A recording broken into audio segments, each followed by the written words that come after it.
So, good afternoon, and thank you for joining this panel this afternoon with such distinguished speakers and diverse speakers from different cities across Europe and also Joint Research Center. So indeed we have been developed our project in parallel always in two stages.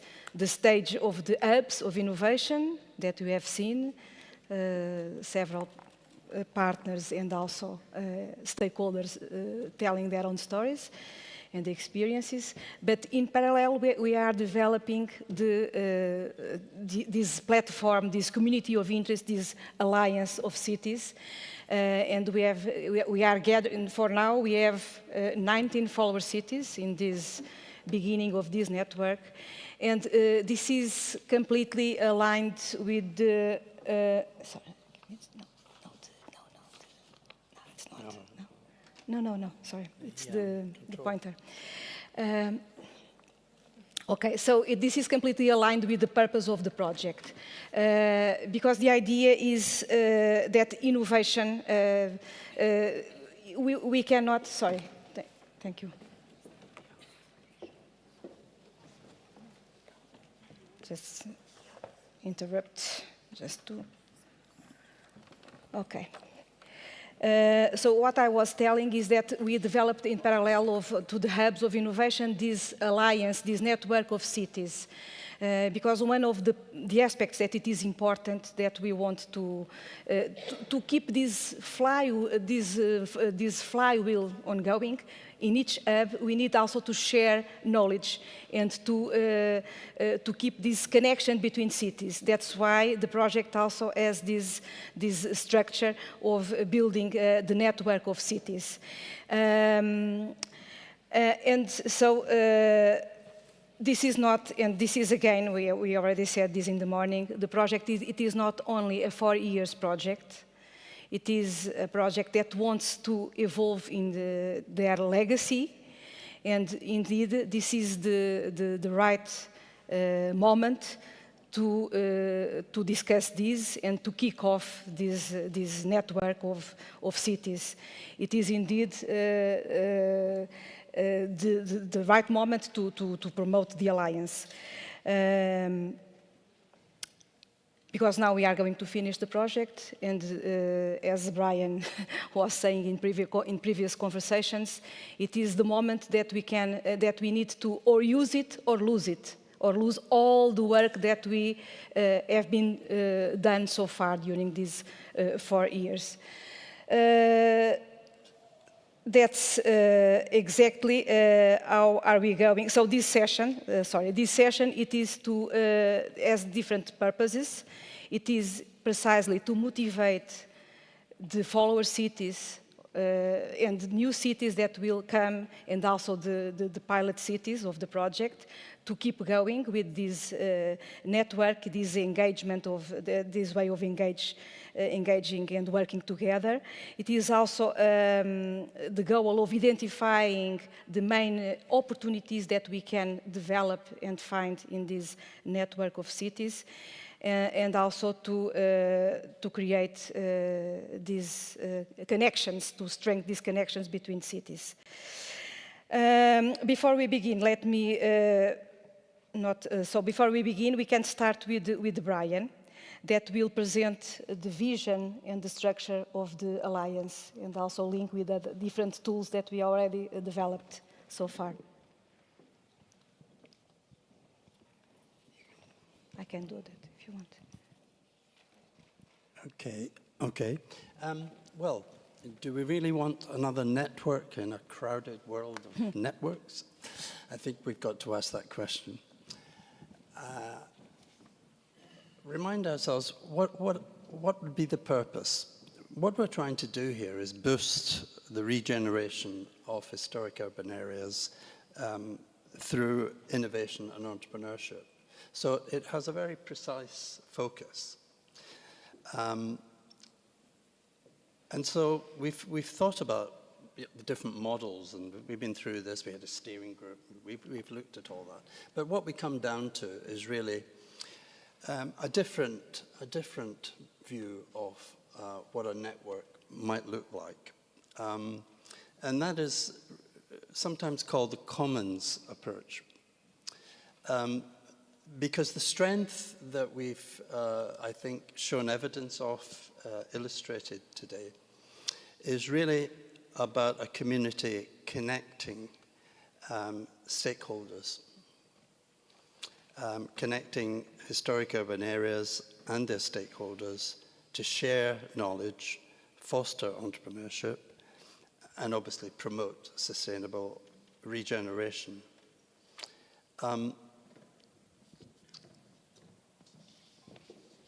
We are creating a legacy through an academy, an open access platform for sharing tools and resources. But that will sit somewhere, an online platform, part of a website, and you may use it or you may not use it. So we really want to think about an operational model that can make use of the knowledge that's been created in a practical way. And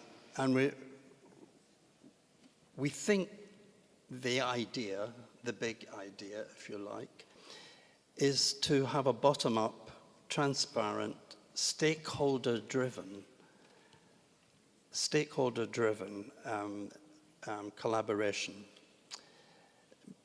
We're not starting, as I said to Vera, with empty pockets, as it were. We have 8 pilot cities.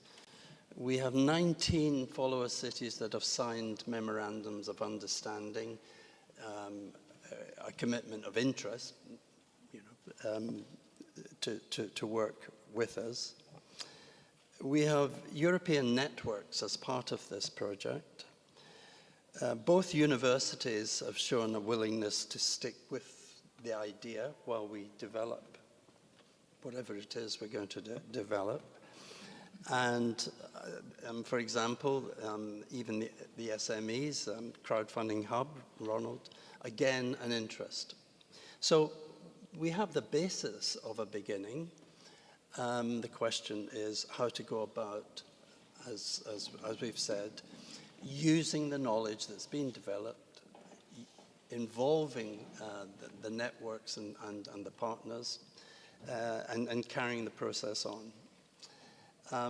We've heard today of some really interesting thoughts from NEB, because frankly, we've always seen NEB as, well, you could say a marriage made in heaven, but at least, if not that, at least a long-lasting potential collaboration.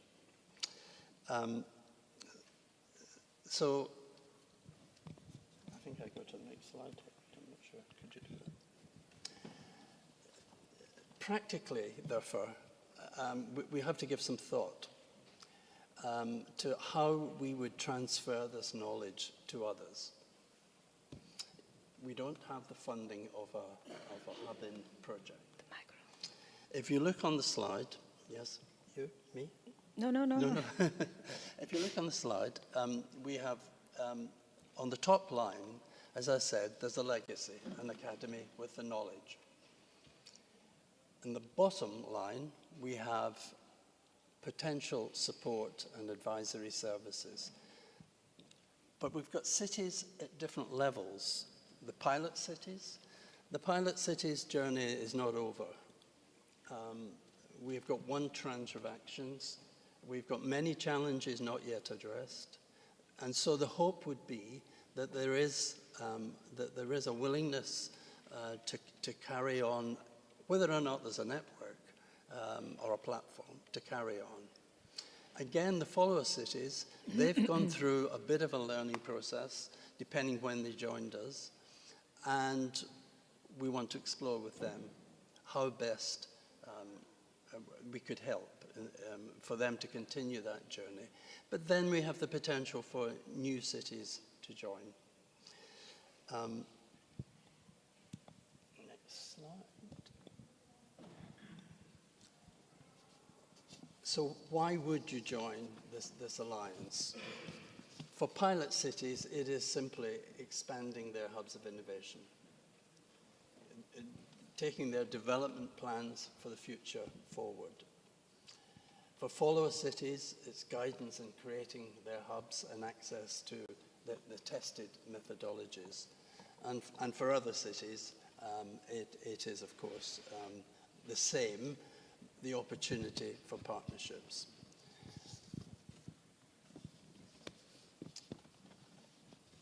I think there's more than that. I think the European networks that are here, the national networks that Heritage Europe helped create through the Council of Europe,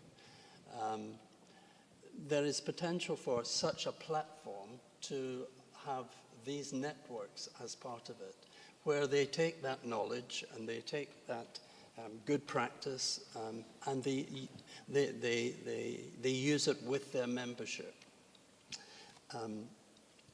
So it could well have a moment in time where bringing stakeholders together from quite a number of places, of cities, could have traction, could have momentum, and we want to explore that. Next slide. Next slide. No, it's the panel of discussion. We can start now. After this introduction from Brian, we would like to speak to all the speakers here and to listen a bit about their motivations. We can start, for example, with Teresa from Palmela.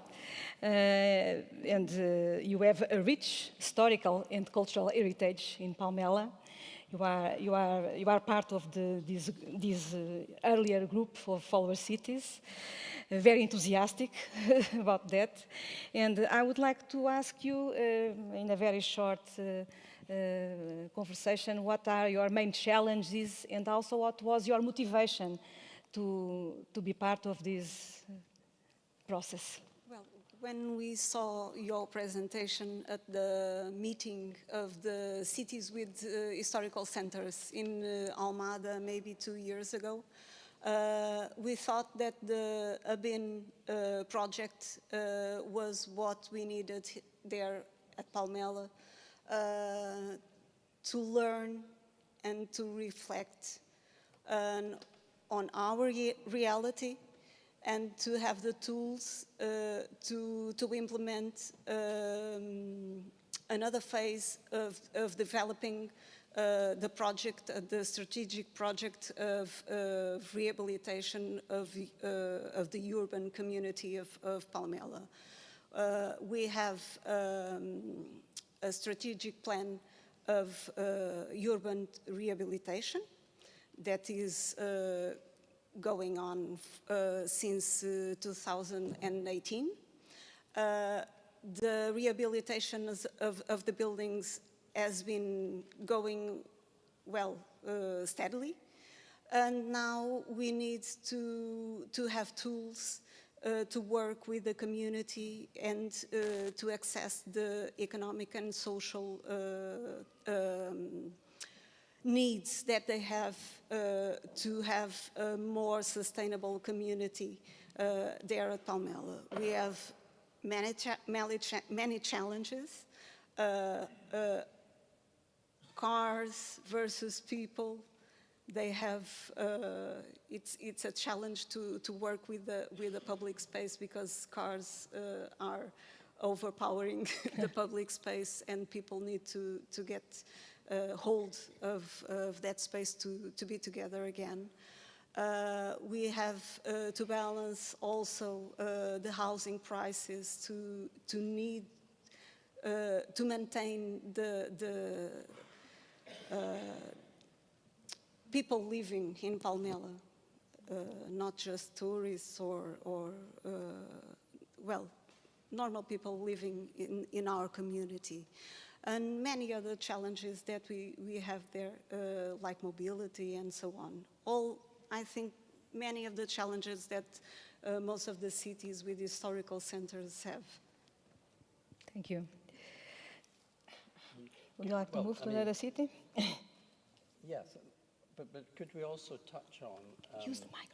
Yes, sorry. Let's go through the cities, but we also want to ask you, in what ways do you think an alliance could support you? What sort of things would help you? But let's move to Mostar and to Ines Coric. And welcome. Perhaps a bit about your challenges and maybe how an alliance could help you in Mostar. Of course, thank you for the invitation. I have honor to represent my city of Mostar in Bosnia and Herzegovina. I had a small presentation, but I don't know, did you receive it? No? No, okay. just talk. Okay, Mostar is the city which lies on the beautiful river Neretva, and population is 105,000 inhabitants, and lying on area of 1,000 square kilometers.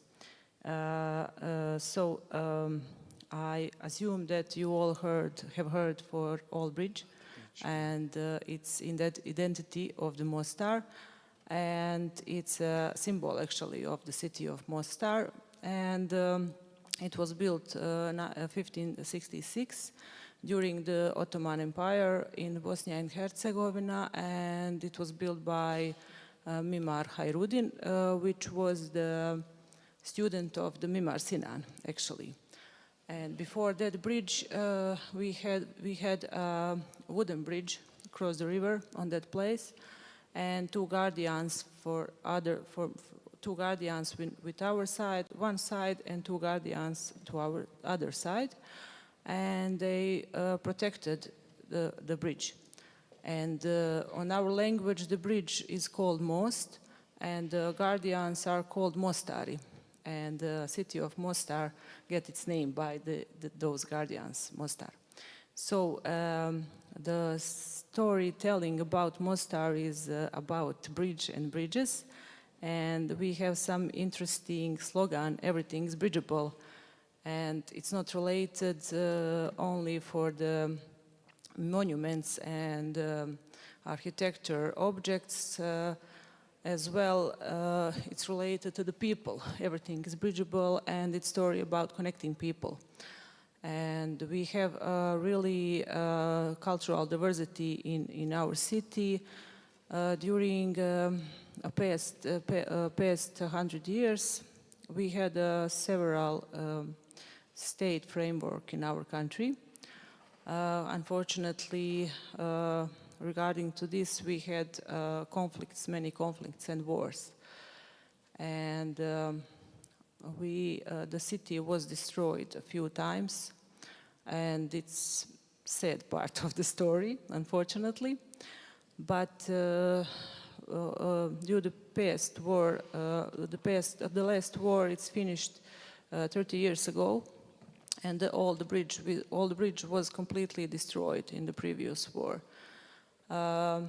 We managed to rebuild it, and this summer we celebrate 20th anniversary of rebuilding of the old bridge in Mostar. And old bridge and also old city area is under UNESCO protection now. It's a symbol, not just the city, it's a symbol of the resilient as well.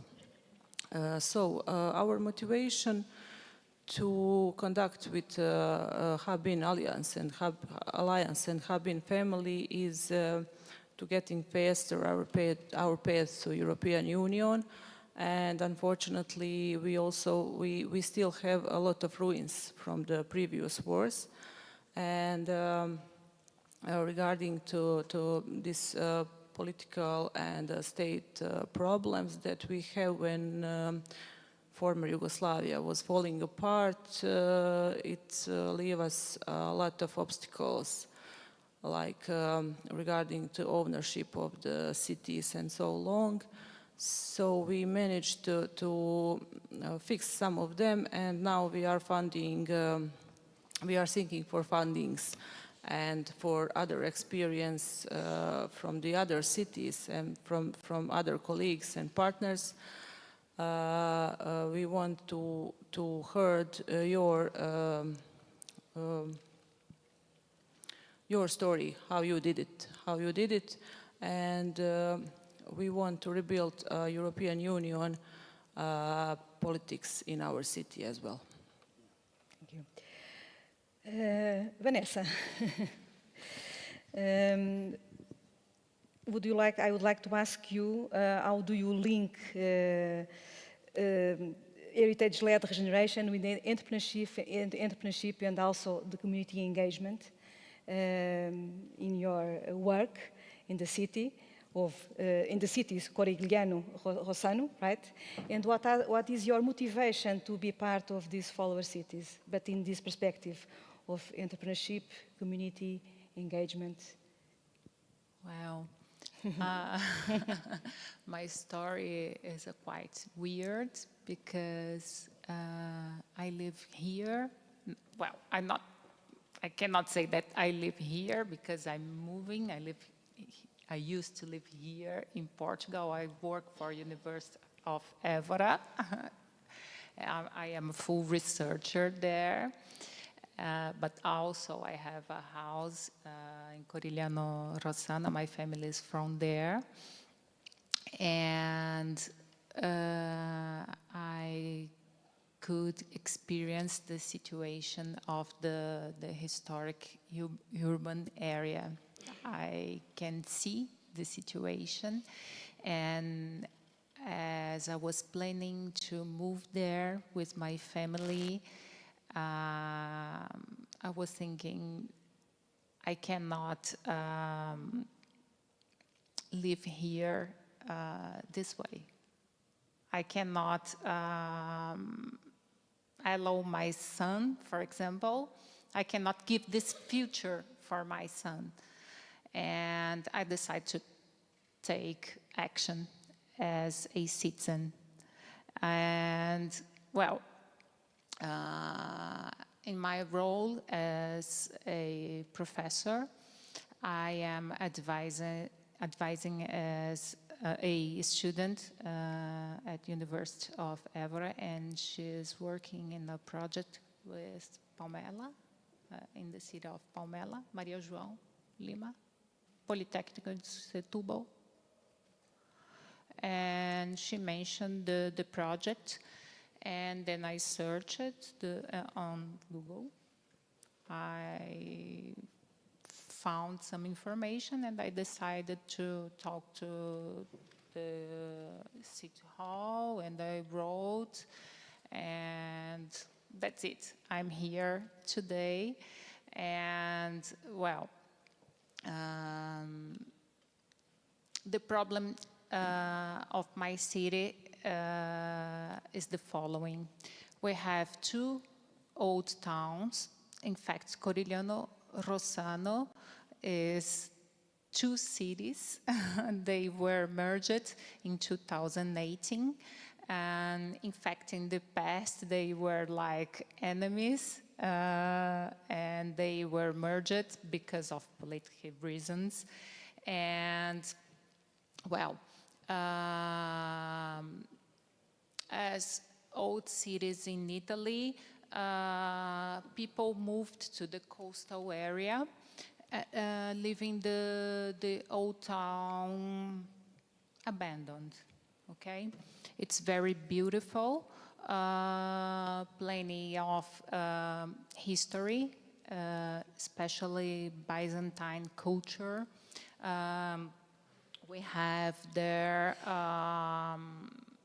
the Codex, for example, the Codex Purpureus Rossanensis, that is one of most important Byzantine manuscripts. We have Byzantine architecture and so on. We have a lot of important cultural monuments and aspects there. But it's everything in a completely state of abandonment. And, well, there are some there's some initiatives going on. The City Hall was able to get some funding, some regional funding, but they are doing something like, wow, we are renovating some roads, or we are trying to renovate some buildings to, I don't know, promote social housing, but nothing for the community. Young people, they don't go to the old town. The old town is almost forgotten. We have one high school there, the Artistic and Linguistic High School, and the old town is dying. So I think we should bring back this old town to life. That's it. This is my purpose here. We have the support of the City Hall, and we have the support of some entrepreneurs of the city. I'm start to weave this network, and well, now I'm here to learn, as I wrote there with this group, and try to foster the entrepreneurship, innovation, creativity to bring this old town to life again. Thank you, Vanessa. Would you like to pose a question just to Shall we move to Corin? Corin Yes, and then- from Arad in Romania? Same sort of question, really. You know, we've already talked, of course. You've been part of the meetings we've been having, but yes. So, what's your challenges, and how do you think an alliance of hubs of innovation could help you? Good evening, and thank you very much for this moment. This meeting and the chance to understand one thing that it was said in the morning. We have to use what Europe offered. This is the main message that I took in the morning. Europe offers a chance of networking, a chance of exchanging good experiences. For me, the trigger was a hub, innovative, creative, about heritage. Never heard of that before. Usually when you tackle heritage, you tackle it academically and with professionals. So I'm glad that Arad decided to be a part of this new construction. We were a following city. We have the chance to have Brașov from Romania, which is an extraordinary team, and we will try to use as much as we can from their experience. But we have our way. And our way, it's a very peculiar one. When Austro-Hungarian Empire took the city from the Turks after 150 years, they have to secure the borders. And one of their main objectives was to build a fortress. There is a Vauban fortress, more than 100 hectares, in the middle of the city. Romanian administration took the city 100 years ago, and they kept that utility. It's still military used. So imagine a city surrounding this fortress, which is empty. Imagine people from the city never visiting, or maybe once a year when it's open gates, they know what they have in the center of the city. And this challenge we cannot tackle by ourselves.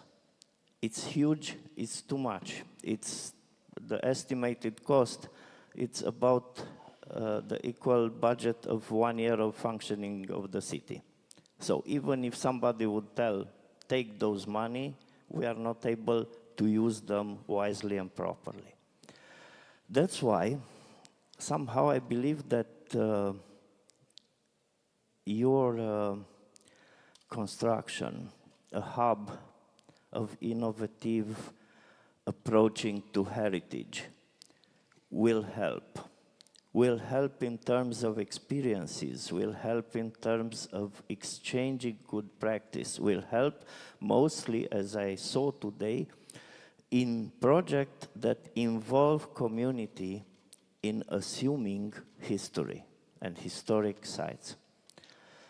And for our city, and also for me, and I have to make a confession, there is a limit of learning new things sometimes in life. So it's my last effort to pass it to the younger generation. So this time, City Hall will be, let's say, the flagship, and we already made a first call of who is interested, and after this Lisbon meeting, we will do it again to try to offer the ground for building a hub. Because it's not also, it's our initiative, but it has to be city-owned, owned by association, owned by, and activated by citizens. And somehow this is the challenge that I am here to take, and to make it a part of an alliance in which maybe some of us, we could see that project started in few years. Okay, thank you. I hope that you have success, and we can help with our this community of interest.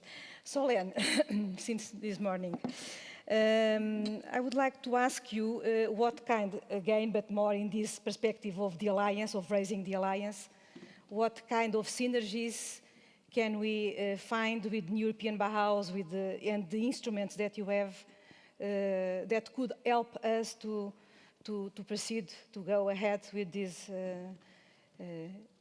alliance? Yeah, I mean, I can only agree on this marriage made in heaven, or at least on the absolute sense it makes to bring closer Abhin and the European Bauhaus. That's something that I understood already when you invited us a week ago, but listening to all the cities today, both their achievement and their challenges, it is really, really clear that there's a lot that you can bring to the NEB community, and maybe, hopefully, that the NEB can do to help you build the legacy and make sure that the knowledge is not lost. Because, yeah, the model that you've developed, the vision you've developed, and the way you've worked together should be really preserved. Now, how? I would say, again, I mean, you were saying, do we actually want another layer of alliance? But sometimes it just really makes sense to start as a network, and maybe I would encourage, as a network, the alliance, the Hubin Alliance, to join the NEB as a partner, and there maybe find more cities that can learn from you and share their own success stories or their own challenges. Now, there is also a simple, so that, yeah, that's the first step. Then on supporting projects further, I would simply, let's say, reiterate the call for action that was made by Margarida this morning to keep an eye on the NEB facility.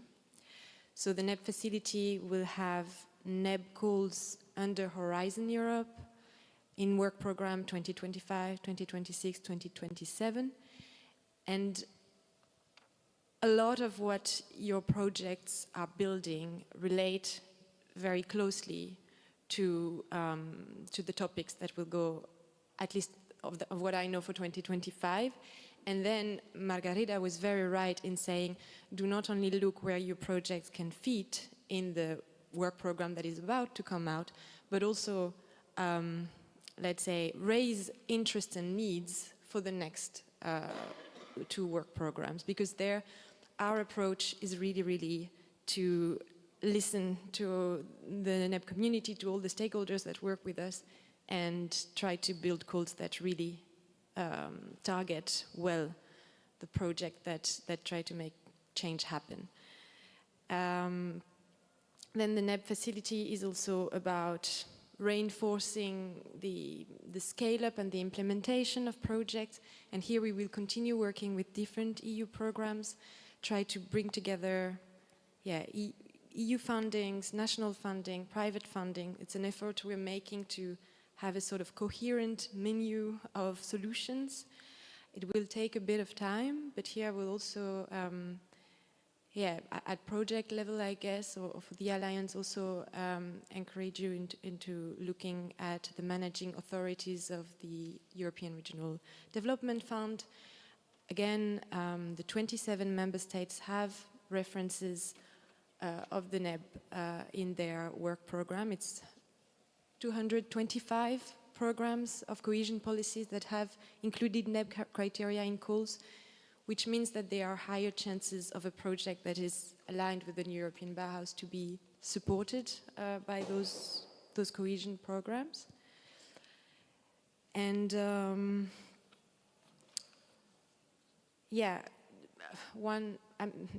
the other, let's say the other things I have to mention are less structural. I think those are the bigger steps. But I just want to point out that the new European Bauhaus prizes that come up every year might really interest some of you, again, more at project level. But it resonates very well with some of the things I've seen today. And we have a special prize this year for 20 small municipalities that have a citizen-led initiative at the early phase of development. So just something for you to also look into. The NEB prizes come every year, but the 2025 edition might be specifically interesting for small municipalities. Just a small question, not so structural, but just to highlight. We have also developed a BIN Academy with a lot of resources. Tomorrow we will test those resources in a practical session. And my question, it is also exploring these possible opportunities with the European Bauhaus initiative. I know that you have also an NEB Academy. Do you see any possible connection with these, linking these resources? Yeah, so thank you for that. Thank you for bringing up the NEB Academy. The NEB Academy is really about increasing skills for sustainable construction. It's very much focused on the construction sectors, on supporting the reskilling and upskilling of workers in SMEs. So for now, it has taken a direction that is, really looking into how to help workers learn to use new materials, so it has taken a very technical, sustainable direction. But at the same time, the project is really at the beginning. There is a NEB Alliance, NEB Academy Alliance, that was formed, also bringing together hubs. But here it's really about education and training partners that come together and try to develop programs. It's really on a training aspect. I think it's maybe a place where synergies can be developed in the future, but I would also, and I forgot to mention it, so it's good, look at the NEB labs, because the NEB labs are, so it's one way we work with the NEB community is by offering partners the chance to propose a project, So it has to be a consortium of partners that come together and say, we think this topic is really important and we want, we want to develop a project. For now, the NEBLab does not have dedicated funding, but we support projects in accompanying them, giving them visibility, trying to coordinate their meetings and provide some kind of support. And it puts you on the map of a list of projects that are cooked in the NEBLab kitchen and that might, have this extra layer of visibility that can be useful. So, I don't know, there could be a NEBLab on innovation for heritage. I'm stopping here, but both options are to explore, and I think there's really plenty of synergies. So. Thank you very much, Soléne. I think that we have plenty of opportunities to explore. This is, for me, it's so optimistic. We are running out of time, and I have here Sofia just explaining that. Just to wrap up, I think that you have some words to close. Few words. Well, a few words. I mean, really, next steps would be what I'd want to perhaps just say a few words on.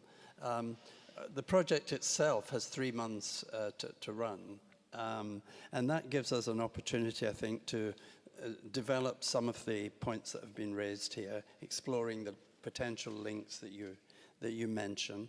I think it gives us time to co-create with the follower cities, the pilot cities, and so on, an agenda of some sort for 2025. And I think certainly we would want to have a memorandum of understanding, at least by the end of the project, so that we have a basis for going forward. Could you go to the last slide? There's a QR code here, which is quite small, but if you scan it, it takes you to the website for launching the Innovation and Heritage Alliance. So it gives you a way into letting us know that you're interested, and we can take it. We can take it from there. So it's really, as the title says, laying the foundations, step by step, build momentum, and see where it takes us. But we would really love you all to join that journey.